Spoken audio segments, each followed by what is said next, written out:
السلام علیکم ورحمۃ اللہ وبرکاتہ۔ ناظرین کرام، آیت کریمہ الحمدللہ رب العالمین پر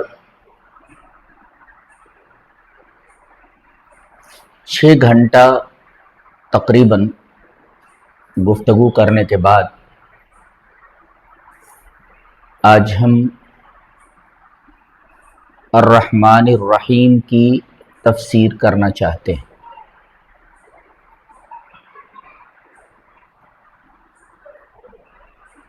سب سے پہلا سوال یہ ہے کہ الرحمن الرحیم یہ آیت کریمہ الحمدللہ رب العالمین کے بعد آئی ہے، یعنی پہلے الحمدللہ رب العالمین ہے اور اس کے مان بعد الرحمن الرحیم ہے۔ تو کیا آیت کریمہ الرحمن الرحیم کا آیت کریمہ الحمدللہ رب العالمین سے کوئی ربط ہے، کوئی تعلق ہے؟ جواب اس کا یہ ہے کہ ان دونوں آیتوں میں، یعنی الحمدللہ رب العالمین اور الرحمن الرحیم، ان دو آیتوں میں بڑا گہرا ربط و تعلق ہے۔ آسان زبان میں یوں سمجھ لیں کہ ان دونوں آیتوں میں سوال اور جواب کا تعلق ہے، یعنی الحمدللہ رب العالمین میں ایک سوال پیدا ہوتا ہے اور الرحمن الرحیم میں اس سوال کا جواب موجود ہے۔ الحمدللہ رب العالمین میں کون سا سوال ہے؟ سوال یہ ہے کہ اللہ تبارک و تعالی جو عالمین کی تربیت فرما رہا ہے اور عالمین کی ربوبیت فرما رہا ہے، تو کیا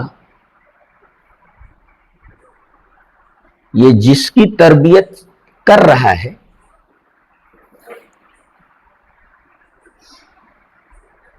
اس تربیت پانے والے کا کوئی حق رب کے اوپر، مربی کے اوپر ہے، یا تربیت پانے والے کا کوئی احسان اس تربیت کرنے والے پر ہے، یا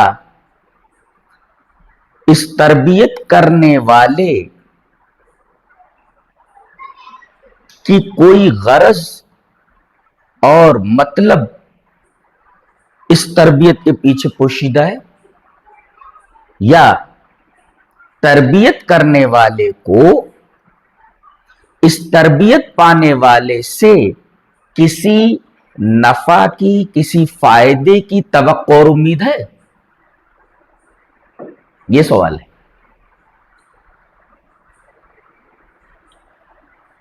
جواب اس کا یہ ہے کہ الرحمن الرحیم، یعنی عالمین کی یہ جو ربوبیت ہے،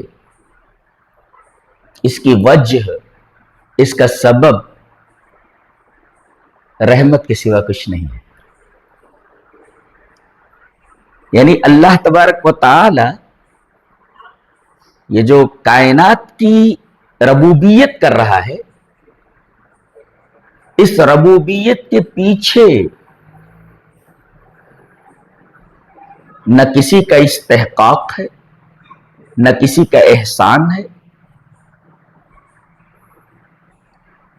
نہ اللہ تبارک و تعالی کی کوئی غرض اور مطلب اس تربیت سے ہے۔ یا اس تربیت سے وہ کسی نفع یا کسی فائدے کی امید رکھ رہا ہو؟ اس سوال کا جواب الرحمن الرحیم سے دیا گیا کہ کائنات کی یہ جو ربوبیت ہے، کائنات کے اوپر ربوبیت کا جو سایہ پھیلا ہوا ہے، یہ اللہ تبارک و تعالی کی رحمت کے سوا کچھ نہیں ہے۔ اور اللہ تبارک و تعالی تو غنی ہے، اس کے علاوہ کائنات کا ذرہ ذرہ اس کا محتاج ہے۔ تمام انسان فقیر ہیں، جیسا کہ فرمایا گیا یا ایھا الناس انتم الفقراء الی اللہ واللہ هو الغنی الحمید۔ اے دنیا کے تمام انسانوں، تم سب اللہ کے محتاج ہو، تم اس کے فقیر ہو، اور اللہ ہی غنی ہے اور قابل تعریف ہے۔ اب جب کائنات کا ذرہ ذرہ، تمام کے تمام انسان فقیر ہیں اور اللہ غنی ہے، تو ایک فقیر ایک غنی کو کیا دے سکتا ہے؟ اور ایک غنی کو ایک فقیر سے کیا توقع ہو سکتی ہے، کیا امید ہو سکتی ہے؟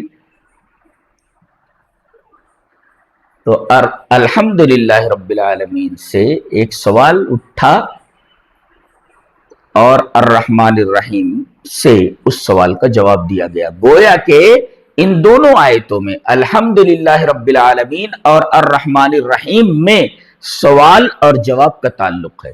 الحمدللہ رب العالمین میں ایک سوال پیدا ہوا تو الرحمن الرحیم سے اس سوال کا جواب دے دیا گیا۔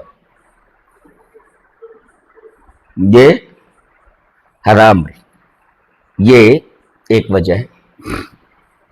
دوسرے، اگر آپ غور کریں تو ربوبیت کے اندر خفیف سی، ہلکی سی ایک جھلک خوف کی اور ترہیب کی بھی ہے۔ نہیں سمجھے؟ اب تفسیر کی گہرائی سے زیادہ لوگوں کو دلچسپی ہے نہیں، اس وجہ سے ان گہرے معانی اور عمیق مفہومات کو سمجھنے سے لوگ قاصر ہیں۔ تو میں یہ کہہ رہا تھا کہ ربوبیت میں ہلکی سی ایک جھلک خوف اور ترہیب کی بھی ہے۔ کیسے؟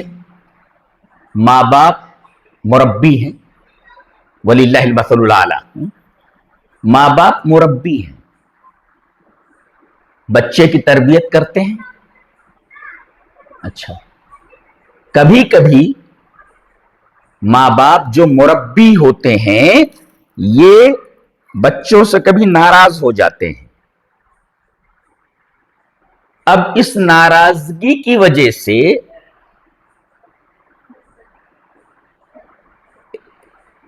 مربوب کو ایک خوف لاحق ہو جاتا ہے کہ ماں باپ ناراض ہیں، کیا مجھے سزا دینے والے ہیں؟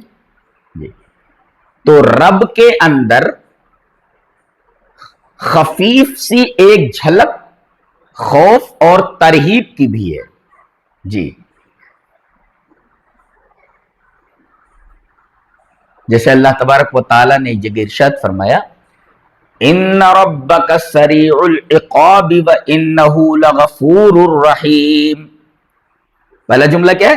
جملہ نہ کہیں، آیت کا پہلا ٹکڑا کیا ہے؟ یہ ان ربک سریع العقاب، دوسرا ٹکڑا وانہ لغفور الرحیم۔ تو ربوبیت کے اندر دیکھیے، تمہارا رب جلد سزا دینے والا ہے۔ ان ربک سریع العقاب، بے شک تمہارا رب جلد سزا دینے والا ہے۔ تو بھائی جو سزا دے اس سے ڈر لگتا ہے نا، تو گویا کہ یہاں رب لا کر کے سریع العقاب اس کی صفت لائی گئی. گویا کہ رب کے اندر ایک ہلکی سی جھلک ترہیب کی اور خوف کی بھی ہے. تبھی تو کہا گیا ان ربک سریع العقاب. لیکن مان بات فرمایا گیا وَإِنَّهُ لَغَفُورٌ رَحِيمٌ کہ سریع العقاب تو ہے لیکن غفور الرحیم بھی ہے. یہ سریع العقاب لا کر کے جو رب کی صفت ہے اس کے بعد غفور الرحیم کہہ کر کے در حقیقت ترغیب اور ترہیب میں توازن قائم کیا گیا ہے. جی تو الحمدللہ رب العالمین اور الرحمن الرحیم ان دونوں کے درمیان ترغیب اور ترہیب کا بھی تعلق ہے. گویا کہ رب العالمین سے ترہیب معلوم ہوئی تو الرحمن الرحیم سے ترغیب دی گئی تاکہ ترغیب اور ترہیب میں توازن باقی رہے. جی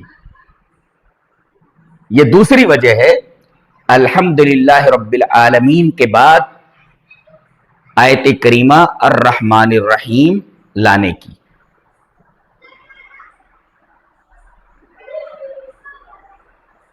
تیسری وجہ کوئی کسی کی تربیت کرتا ہے